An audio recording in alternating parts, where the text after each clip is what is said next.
在世界上拥有最纯净天空的纳米比亚拍摄星空是什么体验？我拍了一段人生最值得的超长延时，16个小时，日转夜又转日，您几乎可以看到夜空里所有的精彩：日落、月落、银河转动、国际空间站、不同高度轨道的人造卫星，还有南天气辉，甚至疑似夜光云。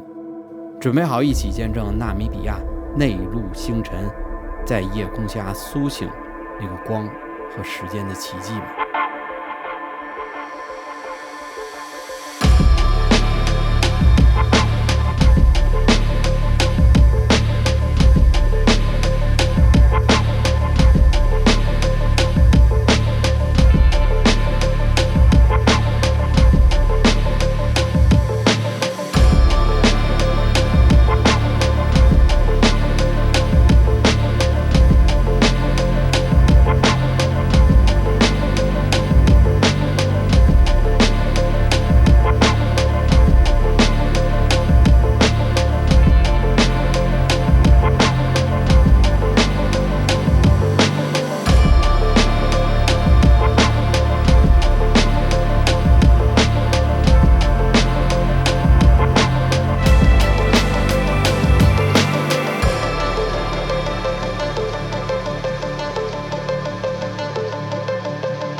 有人注意到在我镜头前面晃来晃去的小妖怪吗？它这边有那种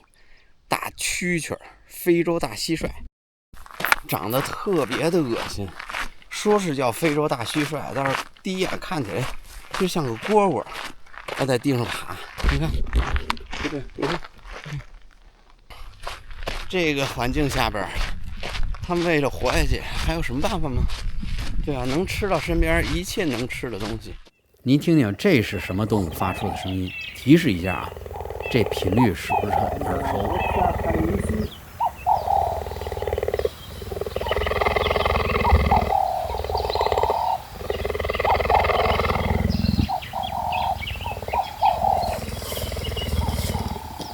近距离看猎豹的行为，才觉得它跟家猫的反应实在是太接近了，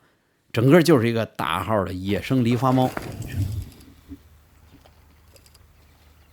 We feed them with 2 kilos donkey once a day.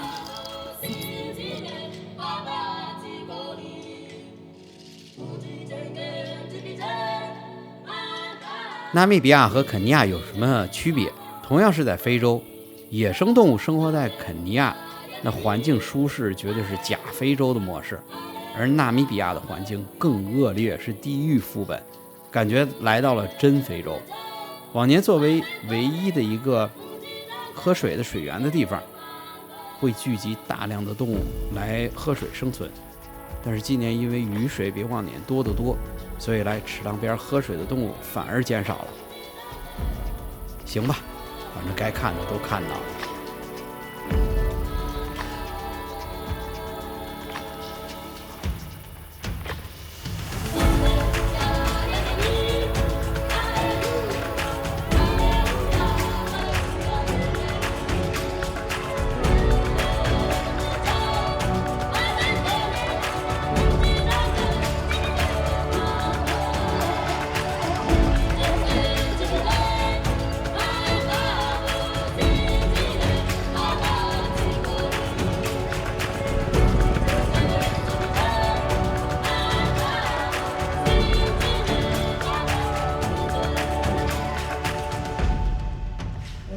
Moro, Berivi, Nawa， 纳米比亚红泥村啊，教大家最简单的3个当地的语言。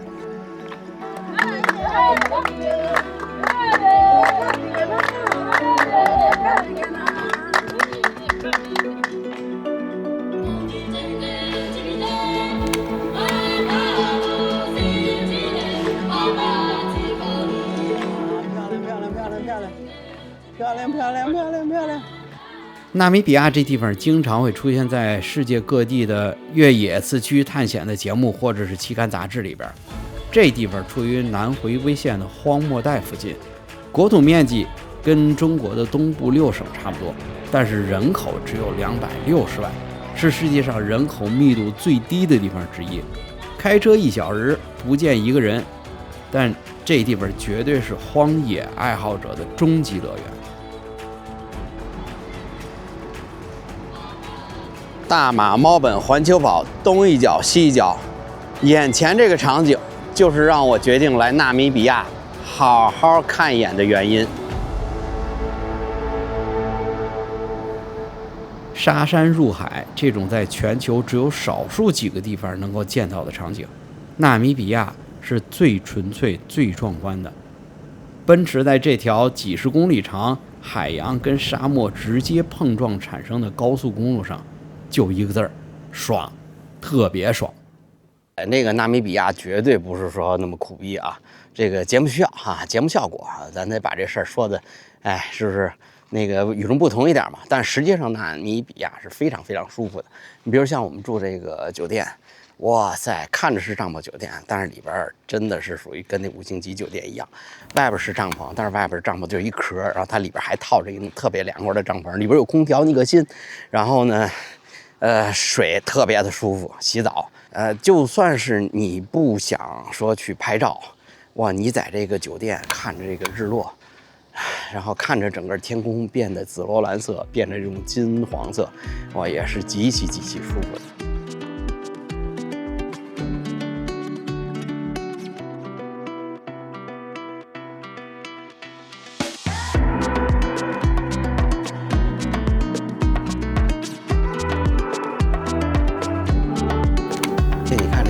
装修很讲究，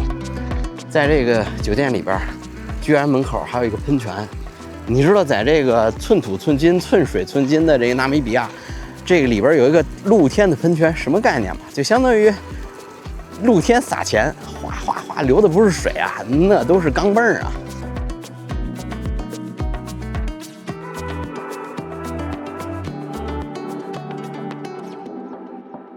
纳米比亚的自然条件确实艰苦，但是旅行的环境还是世界一流的，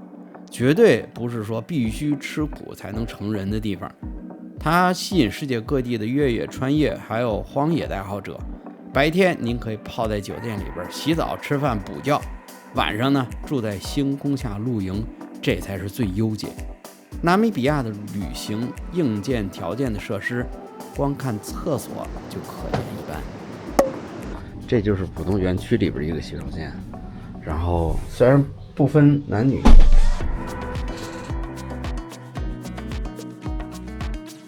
这是纳米比亚的插头。我以为只有这个南非的大插头，后来发现这边多数的欧洲的，这是哪儿的都有，学到了吧？纳米比亚是非洲极端地理美学的样板间 ，NASA 曾经在这里测试过火星车，所以处于同一纬度的澳洲内陆的荒漠，确实跟纳米比亚有非常类似的地方，但是区别在哪儿？纳米比亚身处南大西洋的沿岸，看似美妙浪漫，但是这里却是我经历过气候最诡异的地方。它是最干旱和最潮湿并存，大西洋的寒流扼杀了这里的降水，所以年降水量只有10毫米，但是海上来的潮湿的湿冷的潮气让洗的衣服根本没法晾干。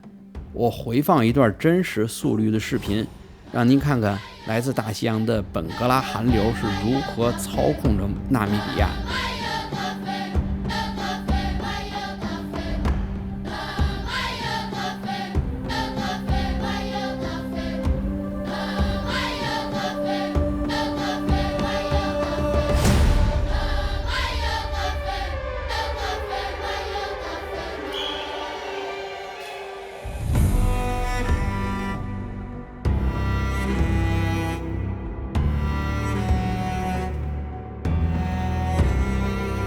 极度潮湿又极度干旱，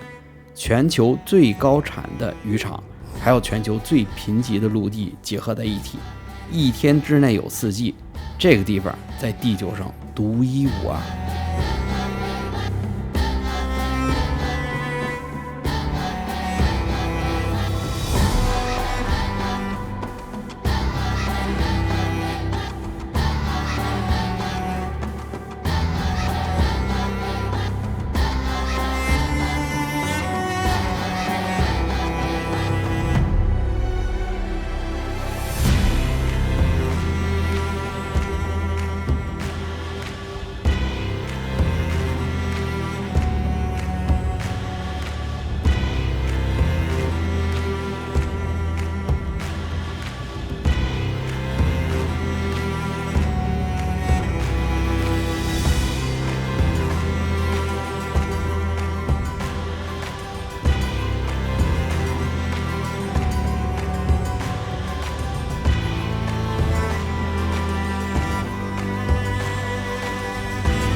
吕德瑞兹在门那里弄了一个简，特地是找了一个当年挖矿石矿，废弃的一个城市，现在大概100年前吧，在这边找到了这个钻石矿，然后大家蜂拥而至。你想，这小矿有钱到什么地方？在1911年，家家都有冰箱，在沙漠当地都有淡水，牛吧？现在什么都没有了，整个就荒废了，人全走了。人类遗弃的鬼城建筑呢，被封印在100年前的样子，而沙子呢，每天被风吹动，这种动和静产生了极大的反差。纳米比亚是一个感受时间的好地方，时间是一个很奇特的东西，它并不真实存在，但只有在运动和静止的相对变化中，才能清晰地感知到它。纳米比亚恶劣的自然环境让箭袋树的生长速度极慢，一年只生产几毫米。像这种大家伙都是熬过几百年的生长的结果。当我们在星空下苦熬几个小时，但是对于它来说只是一眨眼。箭袋树是纳米比亚的代表，也是我们来纳米比亚的目的之一。但是说实话，第一眼看到它的时候有那么一丢丢的失望。其实它并没有想象的那么壮观，但是它让我们静下来，在这片已经矗立了几百年的活化石面前，等待一天中最珍贵的短短的美好的阳光时，这种反差随手一拍都是大片儿。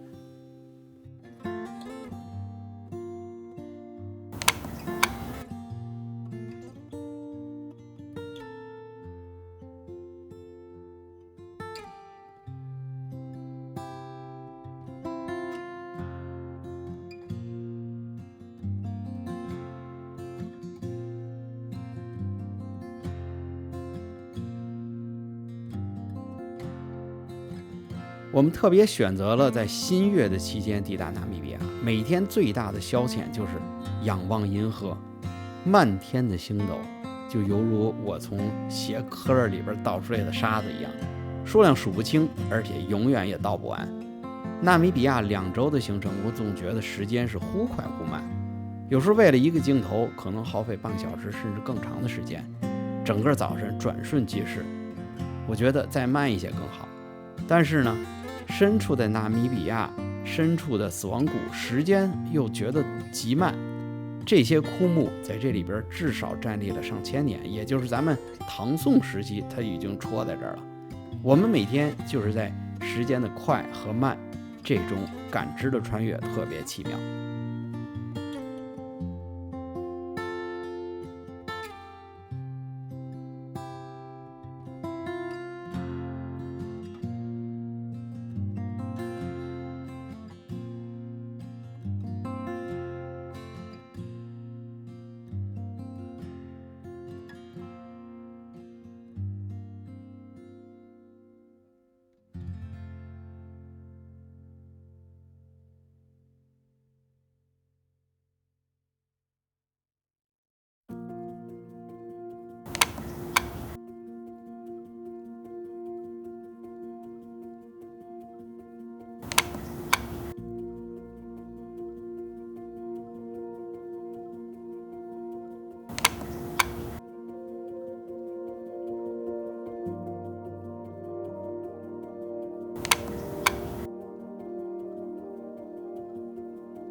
纳米比亚是一个俯瞰大地的好地方，它比其他乘坐热气球的国家和地点，它的起飞过程平静又很放松，整个过程我可以不紧不慢的拍摄，这是在以前地方完全没有的。我们这一票喜欢拍照的可太开心了。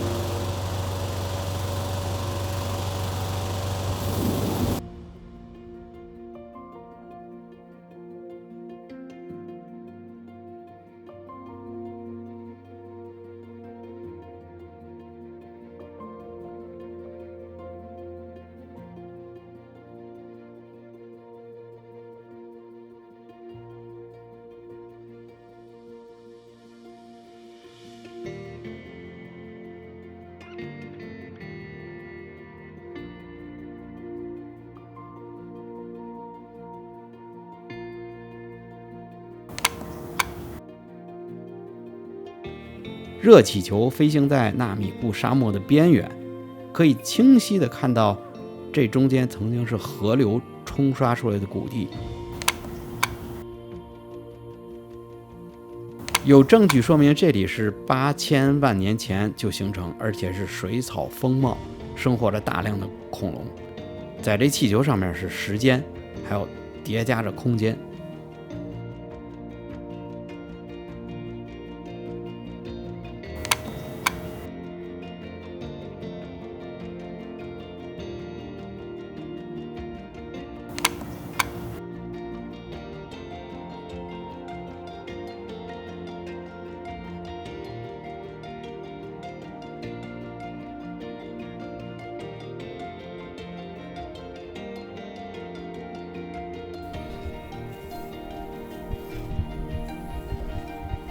降落在一片草原上，也是这种法式的精致，还有上菜很慢，难怪嘛，这家公司是法国公司去运营的嘛，知道他们的习性就好。但是极度推荐，确实在这儿坐热气球不便宜，但是极度推荐。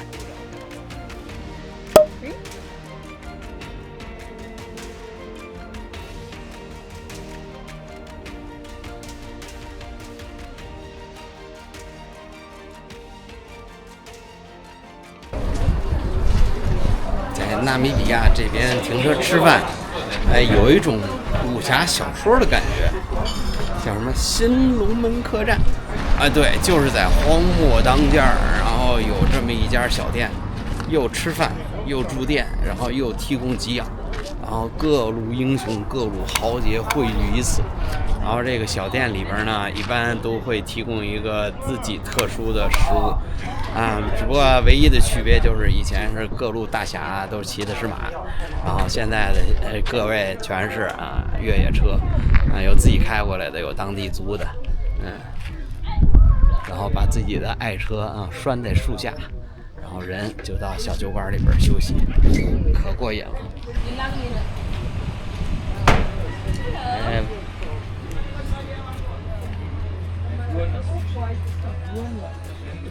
你看，像今天这家小店，它特色就是猪扒，挺得劲儿的，因为他们这边很多都是德国人的口音，做猪肉做好吃。不是车上不有的是吗？放在大城市，这是一道，好吃。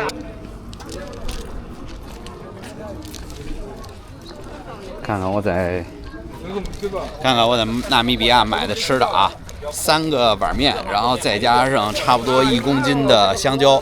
一共花了差不多50再加90纳币，也就是合人民币差不多70多块钱了，不便宜吧？是不是不便宜？就包括这个碗面，基本上跟在墨尔本的卖的价钱差不多，所以这地方做好心理准备啊。非洲贫瘠，但是这地方消费并不低。